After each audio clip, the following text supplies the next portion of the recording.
Alam nyo, kabaligtaran nga ang sinasabi ni Yusek Claire Castro na gumawa ako ng pera sa mga transaction sa gobyerno. Yung ginagawa ko ngayon ay wala akong financial benefit. Malaki ang nawawalan sa akin financially dahil dito. Pero ang sana nakikita ng publiko, ang importante sa akin ay hindi ang sarili kong kapakanan o financial interest, kung hindi ang paglalabas ng katotohanan. Kay Ombudsman, sa kanyang programa, doon nag-start ito. At ang sabi nga niya, 'di ba, hindi dapat lang nape-flip ang pag-aari lalo na kung may prangkisa. At ito din naman ay nanggaling din sa Secretary of Energy. Hindi po sa ito galing. So hindi maaaring sabihin na iniiwas lang yung politika or iniiwas lang yung totoong issue. Iba ang issue sa flood control projects, iba ang issue dito sa kumpanya na may prangkisa na hindi daw niya natupad. Hindi niya natupad ang kanyang obligasyon.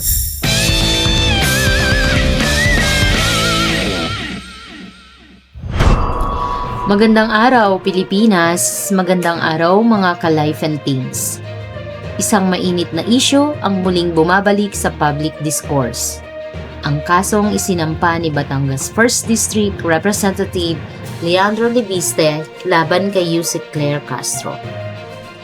Ayon sa kampo ni Leviste, ang kaso ay naglalayong ipagtanggol ang kanyang pangalan at reputasyon matapos kumalat sa social media ang ilang pahayag na kanilang itinuturing na mapanira at walang sapat na basihan.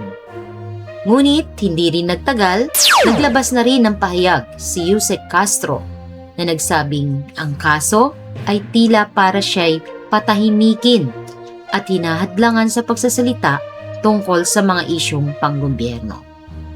Sa video po na ito ay tatalakayin natin ng detalyado ang background ng kaso, mga pahayag at paninindigan ng parehong panig, legal at political implications, at mga posibleng mangyari sa mga susunod na araw.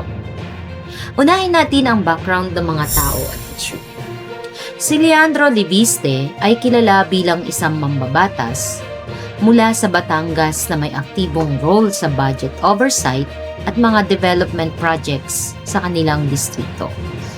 Samantala, si Yusek Claire Castro ay Undersecretary ng Presidential Communications Office, na kilala sa pagiging outspoken sa social media at sa mga isyong pampolitika. Ang tensyon sa pagitan ng dalawa ay nauwi sa legal na aksyon matapos umano'y kumalat ang ilang pahayag na itinuturing ni Leviste na nakasisira sa kanyang reputasyon. Ang kasong isinampa ay may halagang 110 million na nagbibigay diin sa seryosong epekto na iniulat ng mga abogado at media outlets. Ayon sa kampo ni Leviste, ang mga pahayag ni Castro ay kumalat sa social media at may potensyal na makasira sa kanyang pangalan. Inihain niya ang kaso sa korte upang maprotektahan ang kanyang reputasyon at papanagutin ang sinumang lumabag sa batas. Samantala, ayon kay Yusek Claire Castro, ang pagsasampa ng kasong ito ang tunay na paraan para ako ay matigil sa aking pagsasalita at pagtalakay sa mga isyu. Idinagdag pa niya, kung sino na nasa likod ng pagsasampa ng kaso laban sa akin. Sino ang nais na mabusalan ang aking bibig? Ang kasong isinampa ay maaaring pumasok sa libel o cyber libel. Depende sa medium at nilalaman ng pahayag. Narito ang mga mahalagang punto na tinitignan ng mga legal expert. Una ay ang kalayaan sa pagpapahayag. Ang bawat Pilipino ay may karapatang magbigay ng opinyon, lalo na sa social media. Ikalawa, pananagutan sa mga pahayag. Kapag ang sinasabi ay akusasyon na walang sapat na basihan at nakasisira sa reputasyon, maaari itong maging legal na issue. At ang ikatlo, dahilan ng halaga ng danyos. Ang 110 million pesos na demanda ay nagbigay diin sa seryosong epekto ng sinasabing paninirang puri. Mahalaga ring tandaan, ang korte ang magpapasya at hindi ang social media o public opinion. Ano naman ang political implications nito? Bukod sa legal na aspeto, may malalim na political context ang kaso.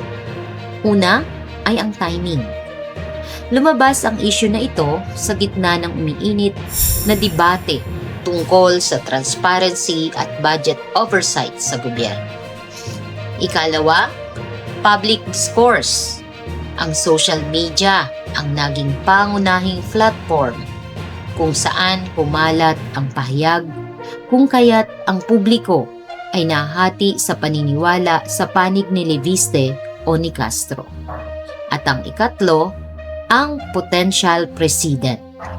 Ang resulta ng kasong ito ay maaaring maging halimbawa kung paano haharapin ang mga katulad na legal na dispute sa panahon ng social media. Sa social media at iba't ibang news forum, may ilan na naniniwala na ang kaso ni Leviste ay matino at makatarungan upang protektahan ang pangalan ng isang opisyal. May iba na nagsasabing ito ay pagsikil sa opinyon dahil si Castro ay isang public figure na may karapatang magpahayag ng opinyon. Ang ganitong reaksyon ay nagpapakita kung gaano kalakas ang epekto ng social media sa political narrative at public perception. Sa huli, ang kasong ito ay hindi lamang simpleng legal dispute. Isa rin itong test case para sa balanse ng karapatan sa malayang pagpapahayag at pananagutan sa paninirang puri. Mahalagang tandaan, manatiling mapanuri sa lahat ng impormasyon. Huwag agad magpadala sa social media speculation. Sundan ang legal process dahil dito malalaman ang totoong resulta at konteksto. Ayon sa mga eksperto, ang korte ang huling magpapasya, hindi ang viral post o trending topics.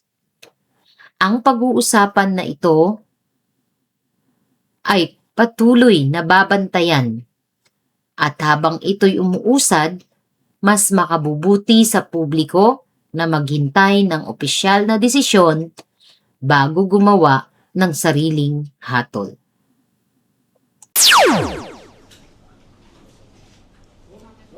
Okay.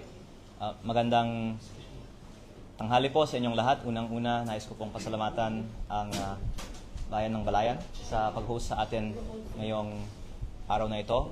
At tayo po ay kakagaling lamang sa Regional Trial Court ng Balayan para magsampa ng kaso laban kay Yusek Claire Castro dahil sa kanyang pagpapakalat ng fake news. Tayo po ay nagsampa sa tulong po ni Attorney Topacio ng kaso kay Claire Castro for libel on her libelous statements tungkol sa aking solar power business. Uulitin ko lang po, nagsampa po ako ng libel case kay Yusek Claire Castro para sa 110 million pesos in damages plus attorney's fees. Ito po ay civil case at hindi criminal case dahil hindi ko naman po nais na masaktan si Yusek Claire Castro. Nais ko lang pong depensahan ang pangalan ko dahil sa kanyang pagpapakalat ng fake news tungkol sa akin. Nais ko din pong linawin na hindi po natin kalaban ang administrasyon at si Yusek Claire Castro lang po ang ating kinasuhan. Pero ayon po sa advice ng ating lawyer, si Attorney Topacio, si Yusek Claire Castro ay pwedeng kasuhan din ng cyber libel o criminal case. Pero dahil ayaw natin masaktan si Yusek Claire Castro, 110 million pesos in damages na lang po ang sinampahan po natin sa kanya at ayaw natin siyang makulong pa. At pag-aaralan natin po ang ating mga susunod na mga hakbang pa sa kanya at sa ibang mga nagpapakalat ng fake news tungkol sa iba't ibang mga issue na nakikita naman po ng taong bayan ay nagpapalihis lang ng usapan mula sa tunay na issue ng korupsyon sa DPWH dahil si Yusek Claire Castro po kasi ay nagsimula ng kanyang mga vlog episodes tungkol sa akin, baka mga 15 na po ang kanyang mga episodes tungkol sa akin, tungkol sa kung ano-anong mga issue. Nung una, tungkol sa Cabral Files, tapos yung prangkisa na sinabi niyang binenta ko, na hindi ko naman binenta, tapos yung ibang mga kontrata sa DOE na hindi naman na po sa akin, at kagabi nga po, hindi lang isa, dalawa ang kanyang episodes sa kanyang vlog tungkol sa akin.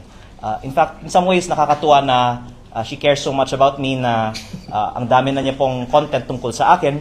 Pero sana naman po, purihin niya ako, wag niya akong i-criticize dahil lahat naman po tayo ay para sa good governance at laban sa korupsyon.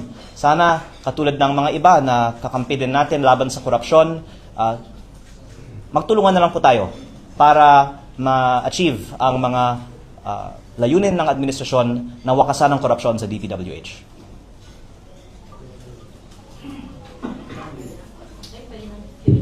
Oh, pwede na po. Talkback. Talkback na daw sabi ng Gen Alpha eh. Okay, Congressman, Gary Pacifico po sa 102.3 FM, ito po sa Batangas. So, ito po bang mga parang fishing expedition sa pag-uungkat ng mga issue laban sa iyo? Sa palagay mo po ba, Congressman Leandro, ito po ba ay hinggil doon sa mga expose, doon sa mga Cabral Files, like Cabral Files na iyong isiniwalat sa publiko? At saan patungo ito mga nangyayaring ito? Ang taong bayan na po ang pwedeng maghusga na nung lumabas lang yung Cabral Files, doon nagsimula yung mga matitinding atake nila laban sa akin. At si Yusek Claire Castro ang pinaka-high profile na example nito dahil sa dami nga niya po ng mga vlog episodes tungkol sa akin, matapos lamang kong nabanggit na ako po ay in possession ng mga Cabral Files. At ang isang dahilan actually na hindi ko naman sinusubukan na kausapin sila pa na wag na nilang tamaan ako, ay nakikita naman ng publiko na hindi totoo ang sinasabi nila at ito po ay diversion lamang sa totoong issue. At hindi po ako ang nadi-discredit nila. Dinidiscredit nila ang sarili nila. Kaya pinag-aaralan ko po ang aking mga hakbang at nakita ko actually mabuti pa na magsalita siya kasi wala nang naniniwala sa kanya. Nag-release na po ng UCC si Yusek Claire Castro and this is the exact quote. Inamin ni Kong Leviste na he is not the owner of Solar para sa Bayan anymore, which has the franchise because he has already divested his shares. He himself is the source. What's your take on this? Ang unang kong sagot ko po kay Yusek Claire Castro, sumagot na lang si Yusek Claire Castro sa korte dahil may kaso na po kami. At ang direkta ko naman sagot para sa kaalaman ng publiko ay ang pahayag po kasi niya ay binenta ko ang kumpanyang may prangkisa sa Meralco kaya nagkapera ako daw dahil sa prangkisa. At hindi ko po binenta ang kumpanya na may prangkisa. Ang kumpanyang binenta ko ay ibang kumpanya na ang main asset nito ay lupa sa Nueva Ecija. In fact, pinapasalamatan ko po si Pangulong Bongbong Marcos na siya po ang naging guest of honor sa groundbreaking ng proyekto ng kumpanya na itinatag ko.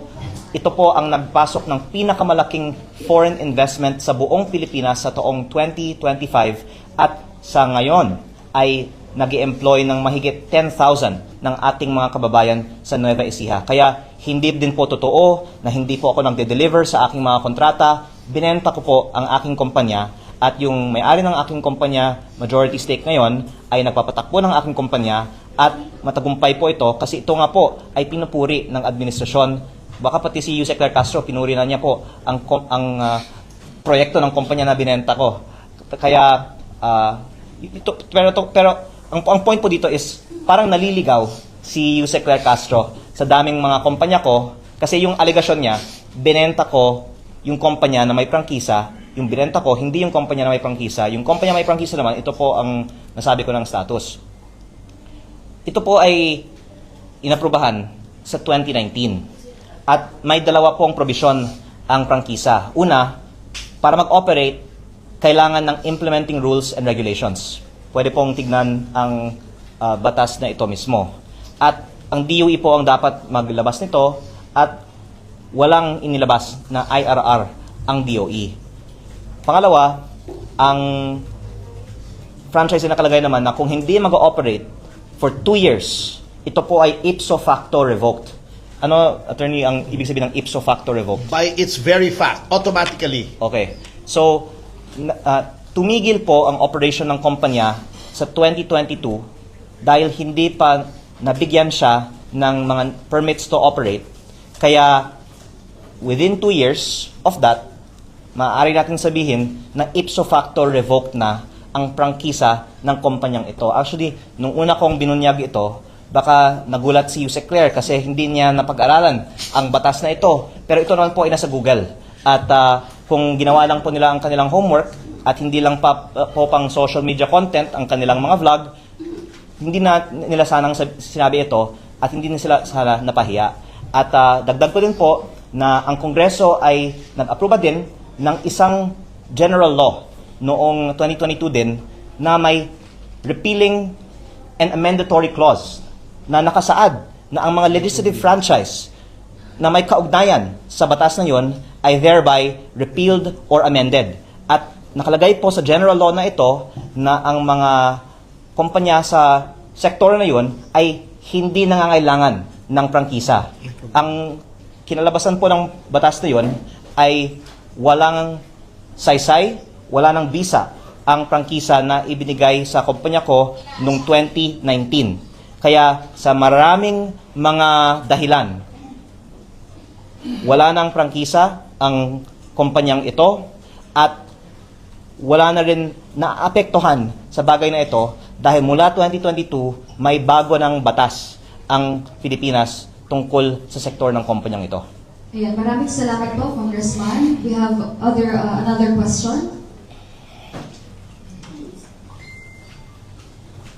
Pero kung maaari ko lang dagdagan, ako po ay nasasaktan na pinalabas na yung prangkisa ng gobyerno ay ginawa kong pera. Dahil kabaliktaran nga ang nangyari. Ako po ay nag-invest ng daan-daang milyon para sa initial na mga planta ng kumpanyang ito na handa ng gumawa ng kuryente para tumulong sa ating mga kababayan. Pero hindi na aprubahan ang permit to operate. Kaya out of exceeding caution at dahil nirespeto natin ang batas, tinigil namin ang operasyon, hindi na nga gumawa ng kuryente. Ang laki po ng lugi ko sa investment na yun. At ang lumalabas, sinabi nila, gumawa ako ng pera at labag ako sa batas. Kabaliktaran nga, nalugi ako dahil ako po ay nagko-comply sa batas. Kong Ellen Santos po from Net25 here. Culinary lang po natin, ano po ba yung pangalan ng kumpanya ninyo na may prangkisa na hindi nyo naman binenta? At alin po yung anong pangalan ng kumpanya na binenta ninyo na wala namang prangkisa? Medyo doon nagkakaroon ng... Opo, para sa kaalaman ni Yusek Claire Castro, ang kumpanyang may prangkisa ay Solar para sa Bayan Corporation. Ang kumpanyang binenta ko sa Meralco ay SP New Energy Corporation. At ang nababanggit, kung hindi pa ako nagkakamali, sa mga pahayag ng DOE, ang SP New Energy Corporation. Kaya actually, nalulungkot din ako na nasama pa sa usapan, ang kumpanyang binenta ko na sa ibang kumpanya, tahimik lang naman po sila, gumagawa sila ng trabaho para sa ating mga kababayan. Pinakamalaking foreign investment nga po ng ating bansa ay nasa kumpanyang binenta ko, at ito nga po ay pinuri ni Pangulong Bongbong Marcos sa November 2024 sa groundbreaking. Tapos dahil hindi nag-research si Yusek Claire, biglang kinontra pa niya ang pagpuri ni Pangulong Bongbong Marcos sa proyekto ng kumpanyang itinatag ko. At ang pinaka masamang consequence nito ay baka mag-isip na ang mga investor, lalo na ang mga dayuhan, na hindi naman kailangan mag-invest sa Pilipinas. Bakit pa ako mag-invest sa bansang ito kung maaari akong maging content ng vlog ng Yusek?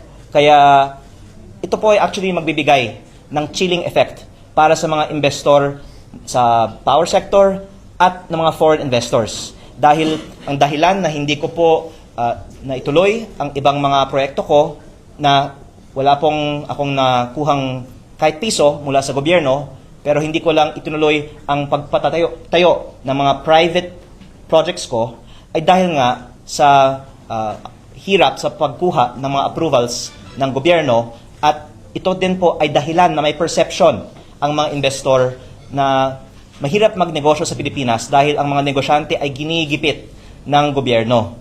At ang lumalabas, ayoko naman pong magkusga tungkol sa mga polisiya ng ibang mga ahensya ng gobyerno, pero napapatunayan ngayon na kung ikaw ay kahit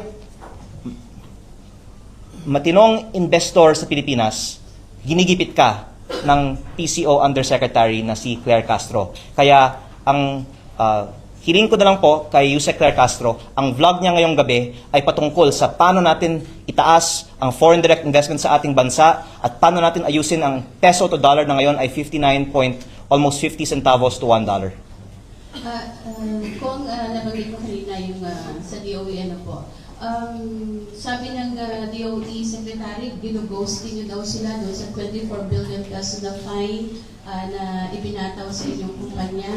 Well, in fact, sa nabanggit nyo po kanina, parang kayo pa yung nalugi. Opo. At gusto ko lang pong linawin kasi baka akala ng iba, ito ay parang DPWH contract na binayaran ako tapos hindi ko tinapos. Yun po ang ibig sabihin ng ghost. Wala po akong kahit piso na natanggap mula sa gobyerno. Ito po ay parang nagtatayo ka ng subdivision o shopping center. Tapos hindi mo ituloy kasi hindi ka nakakuha ng mga permit to operate. At ang mga sinasabi din na ito ay nagresulta sa pagtaas ng presyo ng kuryente ay kabaliktaran din. Unang-una, pwede yung i-research at pwedeng talakayin sa ibang araw. Ako po ang nagtaguyod ng mas mababang mga presyo sa power industry. Kaya maraming ang mga nagalit na pinapababa ko ang presyo. Kaya ang mga may gusto ng mataas na presyo ay may gusto din na hindi matuloy ang ibang mga proyekto ko. Pero yung nagpapataas ng presyo, pag ginigipit ng gobyerno ang mga investor, kaya hindi natutuloy ang mga proyekto. Kaya kumihiling na lang ako sa mga nagsasalita na imbes na mag-atake sa akin, isip na lang tayo ng mga paraan na manghikayat ng mga investor na magtayo ng mga investment sa ating bansa. Yan. Meron po tayong susunod na katanungan. Makikiabot na lang po ng isa po munang mic. Okay po, please go ahead po. Pero lilinawin ko lang po, si Secretary Sharon Gurin din ay kaibigan ng aking ina. Kaya ang aking mga pahayag po ay directed kay Yusek Claire Castro, hindi po sa aking mga iginagalang na ibang mga kawani ng gobyerno. Sir, the Senate has sent an invitation through the Office of the Speaker for you to attend the Blue Ribbon Committee.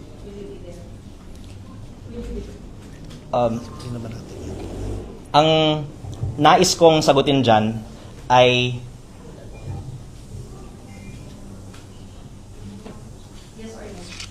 sana ay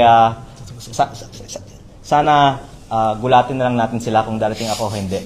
Pero okay, dahil tinanong niyo ako, gusto ko talaga, basta papayagan ako, pupunta po ako. At ako po ay nakatanggap naman po ng imbitasyon.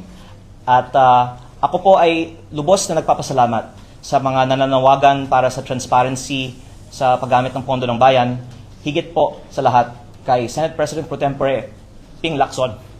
Dahil yung mga ginagawa niya po talaga ay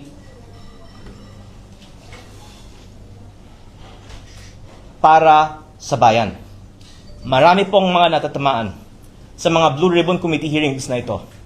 Maraming may gustong hindi na matuloy ang mga Blue Ribbon Committee hearings na ito.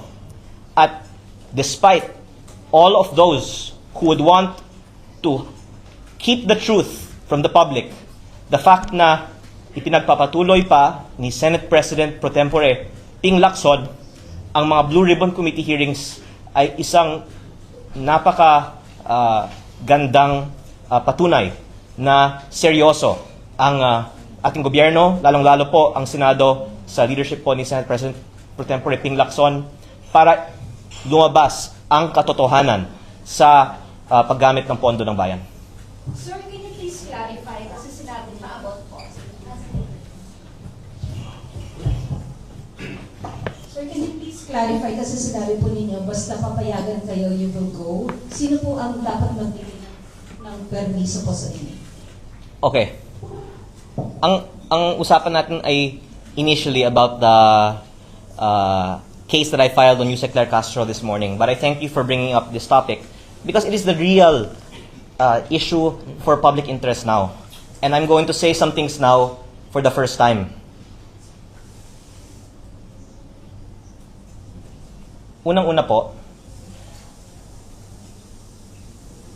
mula nung may nakuha kong mga files mula sa DPWH last year, marami ng mga nagsabi sa aking ina, and in some cases pati sa akin, na gagawan ako ng mga kaso kung ilalabas ko ang mga files na ito. At para sa sarili kong kapakanan, tumahimik na lang po ako.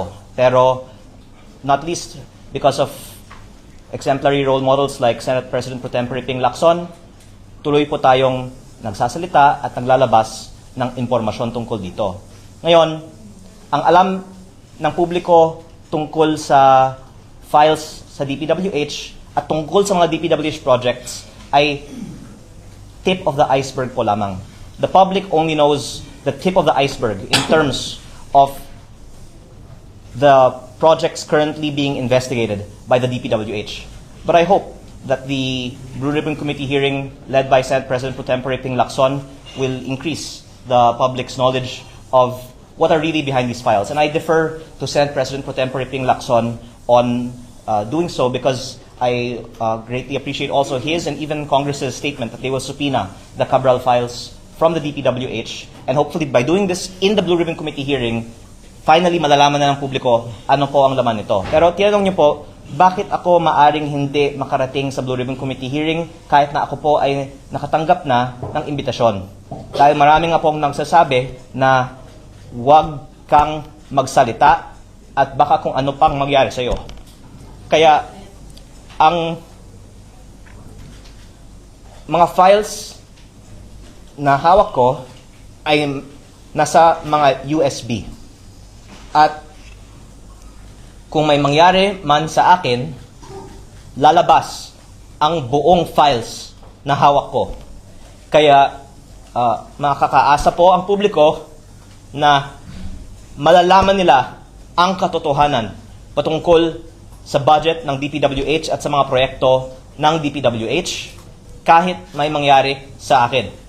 Pero kaya ko po sinabi na hindi ako sigurado na makakarating ako sa Blue Ribbon Committee hearing dahil kung babasehan ko po sa mga ipinarating na sa akin at sa aking ina, hindi ko po alam kung ano po ang mangyayari sa akin bago mag-Blue Ribbon Committee hearing. Opo, sir, hindi naman po ibig sabihin that you need to seek permission from the House leadership or the Speaker? Hindi po. Basta ako po ay may imbitasyon. Basta ako po ay hindi patahimikin, nais ko pong dumalo sa Blue Ribbon Committee hearing. Sir, can you please clarify the information that you are still the Vice Chair of the Board of Solar Philippines? Ako po ay may-ari ng Solar Philippines. Kaya ang kumpanyang itinutukoy, una, yung Solar para sa Bayan, At pangalawa po, ang SP New Energy Corporation, hindi po ang Solar Philippines. Ang Solar Philippines Power Project Holdings Inc., ang holding company ng mga shares ko sa mga ibang kumpanya, kabilang ang minority interest ko sa SP New Energy Corporation. Ako po ay walang management involvement sa SP New Energy Corporation at I believe may komunikasyon ang SP New Energy Corporation sa DOE. Ako po ay hindi nakakatanggap ng mga komunikasyon na ito. So, hindi po kayo involved dun sa day-to-day operations ng Solar Philippines? Opo, pero by the way, ako po ay may SALN. Nakalagay po ang shareholdings ko. At ang SP New Energy Corporation din naman po ay publicly listed company sa Philippine Stock Exchange. Kaya, consistent with our advocacy for transparency, nilalabas naman po natin ang aking mga ownership interests sa mga kumpanyang ito. Hindi po ito controlling interest sa SPNEC. At ako din po ay nag-iingat na umiwas sa mga usapan na makaka-involve sa companies that I have interest in.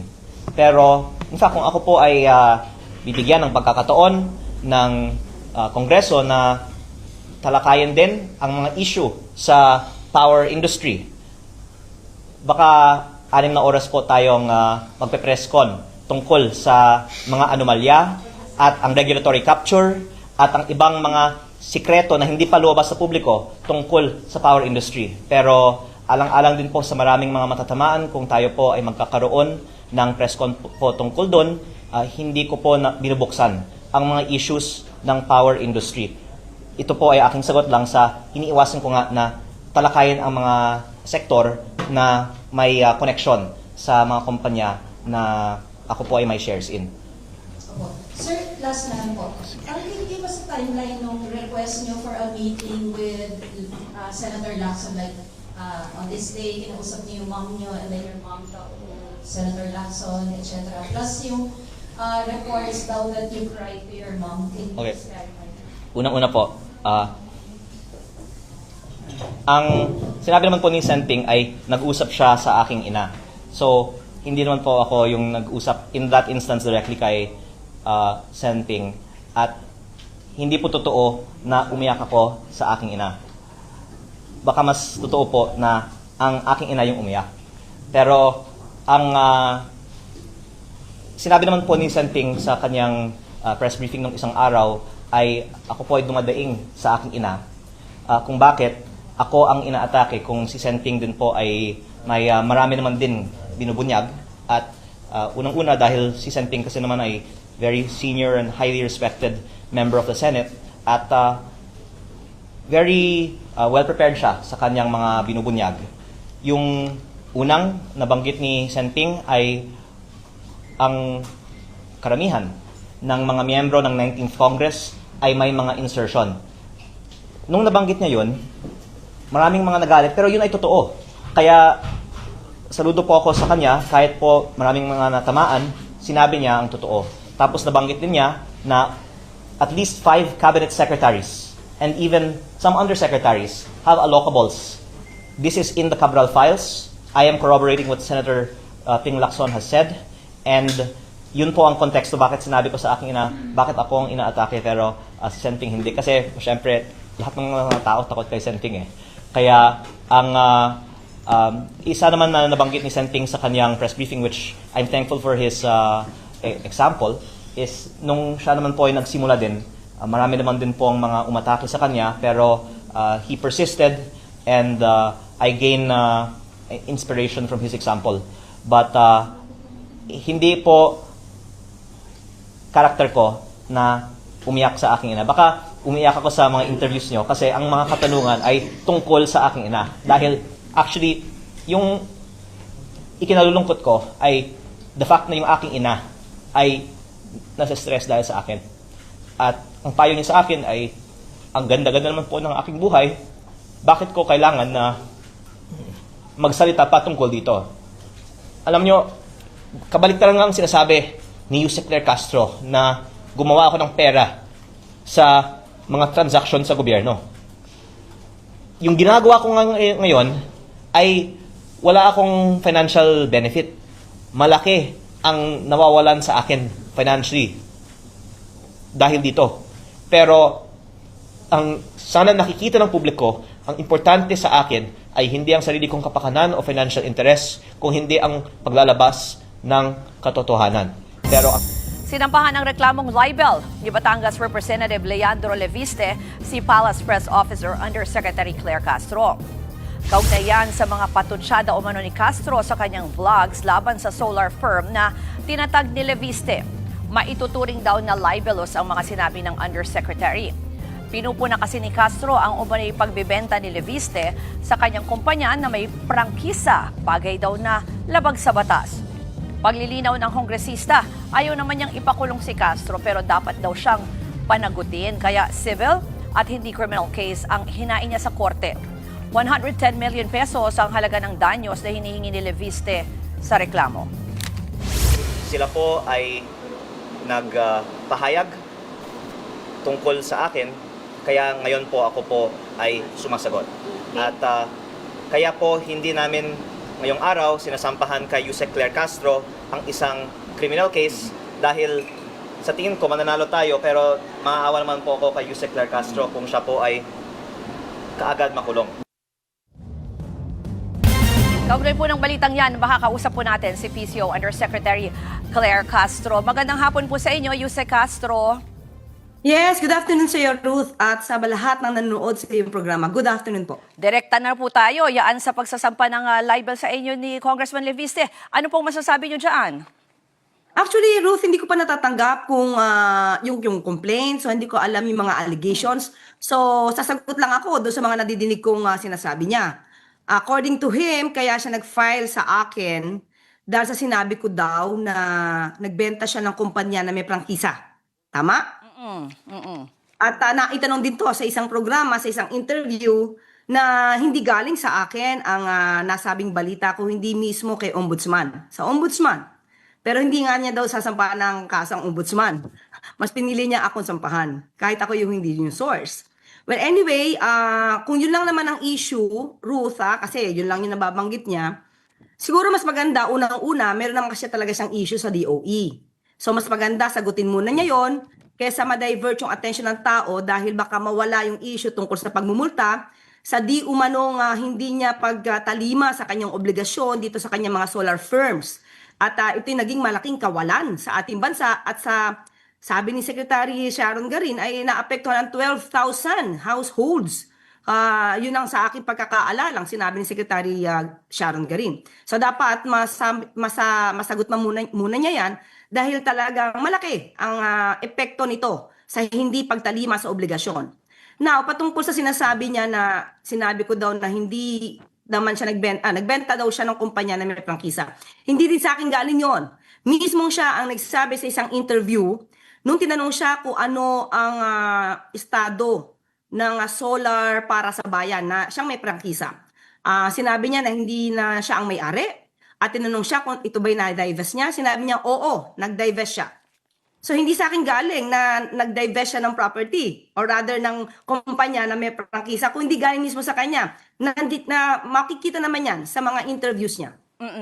Yung medyo pinanood ko nga rin po briefly yung kanyang briefing kasi ang sinasabi niya kasi parang kumbaga parang nagkamali daw po kayo sa anyway, masalimuot po yung mga kumpanya, no? Ang sinasabi niya lang po, tila nagkamali daw kayo, hindi daw kayo nag-research doon sa pagtukoy sa kanyang kumpanya na binenta na hindi naman daw po niya binenta yung merong franchise. Parang ganun yung paliwanag niya, kumbaga parang iba yung tinutukoy na kumpanya, ano po. Pero may binanggit din kasi siya, I mean, you know, if you're just looking at yung mga companies na sinasabi niya, no? Pero ang sinasabi niya rin po ay tila kasi yung mga ganitong mga pahayag nyo daw, nililihis lang daw yung tunay na issue tungkol dun sa usapin po ng korupsyon sa gobyerno. Ruth, hindi naman sa atin nanggaling yung issue na to. Nagsimula ito kay Ombudsman sa kanyang programa. Doon nag-start ito. At ang sabi nga niya, di ba, hindi dapat lang nape-flip ang pag-aari, lalo na kung may prangkisa. At ito din naman ay nanggaling din sa Secretary of Energy. Hindi po ito galing. So hindi maaaring sabihin na iniiwas lang yung politika or iniiwas lang yung totoong issue. Iba ang issue sa flood control projects, iba ang issue dito sa kumpanya na may prangkisa na hindi daw niya natupad. Hindi niya natupad ang kanyang obligasyon. At muli, sabi niya hindi siya nagbenta ng kanyang kumpanya na may prangkisa. Mas maganda dito, Ruth. Lahat, iniimbitahan ko na. Tignan niyo po yung kopya sa SEC nitong solar para sa bayan. Makikita natin dyan kung talagang hindi siya nag-divest. But anyway, inamin naman niya, nag-divest siya. Sinabi niya sa isang interview. Yung sinasabi nyo nga kasi hindi kayo yung source no, tungkol dito sa mga usapin, tungkol dito sa mga solar energy companies ni Congressman Leviste. Bakit po kaya kayo yung kinasuhan? Ano? Bakit po kaya kayo yung pinuntirya? Anong tingin nyo dyan? Hindi, inamin niya kanina sa interview niya rin. Ang sabi niya, hindi niya na makakasuhan si Ombudsman dahil daw kaibigan ng nanay niya at ginagalang niya. So does it mean ba na dahil hindi ako kaibigan ng nanay niya at hindi niya ako ginagalang, ako yung pipiliin niya? So sinisingle out niya ako. So parang ako yung ayaw niyang pagsalitain. Well, in the first place, sabi ko nga, Ruth, lahat ng aking na-content, base naman din sa news. At nagre-react lang tayo at ina-explain ko sa mga viewers natin yung legal implication nito. Pagka may prangkisa ka, paano mo binenta, at kung kailan ka may conflict of interest. Ha? Kasi lumalabas dito, siya pa ay parte ng SPNEC. And I believe, kung di tayo magkakamali dyan, ang SPNEC ay also still engaging, no? And transacting with the government. So, ang tanong dyan, may conflict of interest ba siya being a congressman and still owns 18% dun sa SPNEC? No, I mean, it is a legal question. Kanina ho, binanggit nyo na based on DOE, no, yung statement ng DOE, may mga naapektuhan tayong kababayan dahil nga dito sa parang hindi natuloy o hindi na-unsyami na programa sana nitong solar energy company ni Congressman Leviste. Pero ang sabi niya po doon sa press con, kayo daw po yung parang mga pahayag nyo ay siyang nagkaroon ng chilling effect sa mga investors dahil parang baka daw po ma-discourage yung mga investors dahil daw po na-vlog daw yung mga katulad niya na may mga ganitong hatid naman sana na serbisyo sa publiko. Tinutuhoy niya po yung isang project daw po niya sa Nueva Ecija. Yung sa Nueva Ecija ba? Yung sa SPNEC? Sa ano naman po ito eh? Sa Meralco Gen naman po ito eh. Well, anyway, kahit po walang nagbo-vlog, nasa news po yan. Mainstream pa po. So, papaano niyo po masisisi sa akin kung ang naglabas po nito ay ang Ombudsman at ang Department of Energy. Ipiniliwanag sa lahat ng mga news network, no? Kung paano ba ang nangyari at ano ba yung liability ng Solar Philippines na pag-aari. 99% pag-aari pa, di umano, base sa record po ng DOE, pag-aari pa po ito ni Congressman Leviste. So bakit sa akin niya ituturo kung mismo ang source ay Department of Energy at ang Ombudsman? As a lawyer po, anong tingin nyo? Kumpiyansa ba kayo na masasagot nyo po ito ng maayos? Wala pa naman po kayong kopya, sabi nyo. No? Pero ano po ang next move nyo? Well, as a lawyer and as the defendant in that case, syempre sabihin ko matatalo ko siya. Paano pong paraan? Sa paano pong paraan? Ano po yung, saan galing po yung inyong kumpiyansa? Dokumento. Okay. Ma'am, move on na tayo sa ibang issue. Medyo mainit din po kasi itong usapin ng Independent Commission for Infrastructure. Kanina, may statement na din po si Pangulong Bongbong Marcos. Sinasabi niya na parang parang towards the end na rin daw po yung tungkulin ng ICI. May direktiba po ba or may binanggit po ba ang Pangulo tungkol dito?